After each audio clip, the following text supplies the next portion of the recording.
নমস্কার বন্ধুরা, আপনারা কেমন আছেন? আশা করি ভালো আছেন। আজ আমি আপনাদের শোনাব গীতার অষ্টম অধ্যায় অক্ষর ব্রহ্মযোগ। গীতা মনোযোগ সহকারে শ্রবণ করলে মনে শান্তি আসে এবং সংসারে সুখ শান্তি বৃদ্ধি পায়।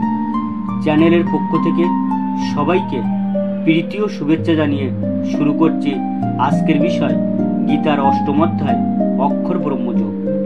অর্জুন জিজ্ঞাসা করলেন, হে পুরুষোত্তম, ব্রহ্ম কি, আধ্যাত্ম কি, কর্ম কি, অধিভূত ও অধিদৈবই বা কাকে বলে?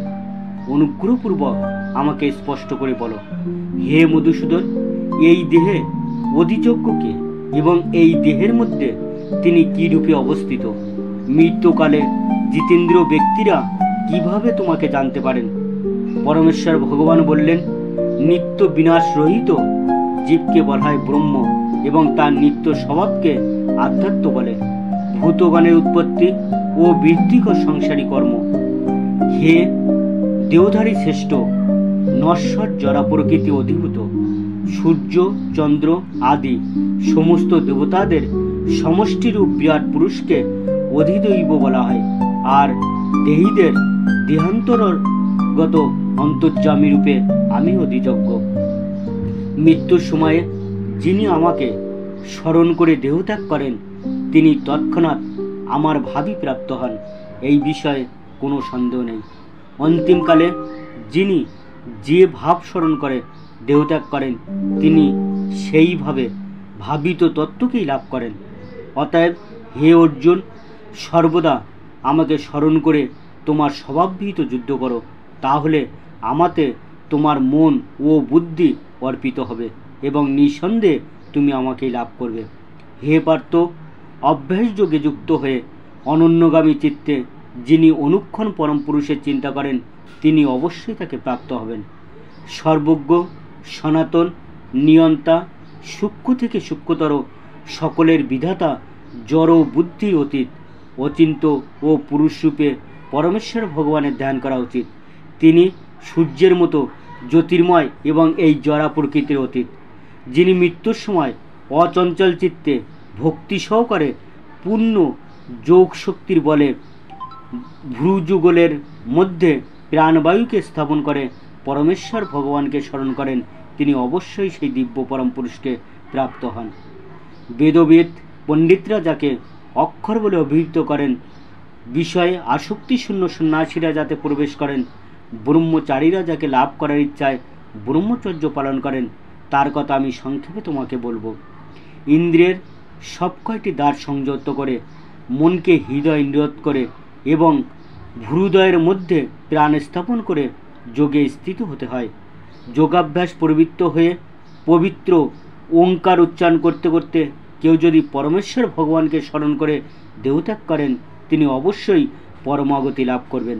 হে পার্থ, যিনি একাগ্র চিত্তে কেবল আমাকে নিরন্তর স্মরণ করেন আমি সেই নিত্যযুক্ত ভক্ত যোগীর কাছে সুলভ হই।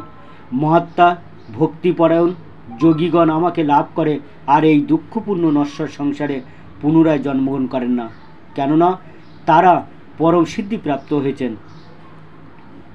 হে অর্জুন, এই ভুবন থেকে ব্রহ্মলোক পর্যন্ত সমস্ত লোকই পুনরাবর্তনশীল অর্থাৎ পুনর্জন্ম হয়, কিন্তু হে কৌন্তেয়, আমাকে প্রাপ্ত হলে আর পুনর্জন্ম হয় না। মনুষ্য মানের সহস্র চতুর্যুগে ব্রহ্মার একদিন হয় এবং সহস্র চতুর্যুগে তার এক রাত্রি হয়। এইভাবে যারা জানেন তারা দিবারাত্রি তথ্যভেদ। ব্রহ্মার দিনের সমাগমে সমস্ত জীব অব্যক্ত থেকে অভিব্যক্ত হয় এবং ব্রহ্মার রাত্রির আগমনে তা পুনরায় অব্যক্তে লয় প্রাপ্ত হয়।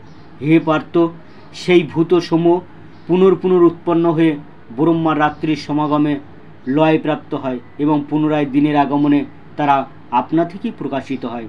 কিন্তু আরেকটি অব্যক্ত প্রকৃতি রয়েছে যা নিত্য এবং ব্যক্ত ও অব্যক্ত বস্তুর অতীত। সমস্ত ভূত বিনষ্ট হলেও তা বিনষ্ট হয় না। সেই অব্যক্তকে অক্ষর বলে। তাই সমস্ত জীবের পরমাগতি। কেউ যখন সেখানে যায় তখন আর তাকে এই জগতে ফিরে আসতে হয় না, সেটি হচ্ছে আমার পরম ধাম। হে পার্থ, সর্বশ্রেষ্ঠ পরমেশ্বর ভগবানকে অন্যান্য ভক্তির মাধ্যমেই কেবল লাভ করা যায়। তিনি যদিও তার ধামে নিত্য বিরাজমান, তবুও সর্বব্যাপ্ত এবং সব কিছু তার মধ্যেই অবস্থিত।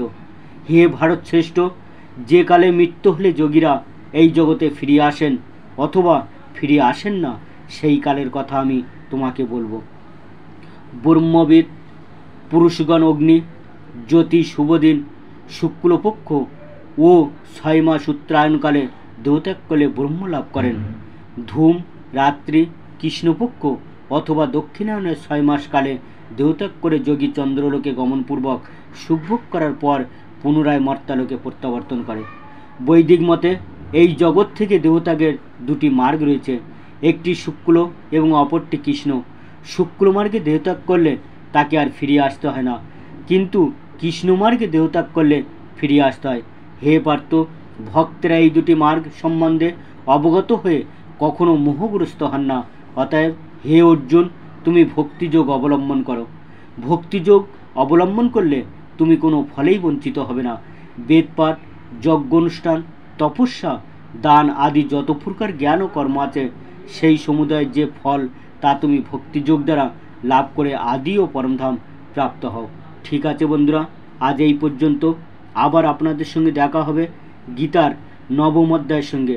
সেই পর্যন্ত আপনারা সবাই ভালো থাকবেন, সুস্থ থাকবেন। আর এই রকম গীতার সমগ্র 18 অধ্যায় শ্রবণ করার জন্য চ্যানেলটি সাবস্ক্রাইব ও লাইক এবং শেয়ার করবেন আপনার আত্মীয় স্বজন এবং বন্ধুবান্ধবদের কাছে। আর পাশে থাকা বেল আইকনটি প্রেস করতে ভুলবেন না, যাতে করে এই রকম ভিডিও আপলোড করার সঙ্গে সঙ্গে নোটিফিকেশান আপনার কাছে পৌঁছাতে পারে। নমস্কার।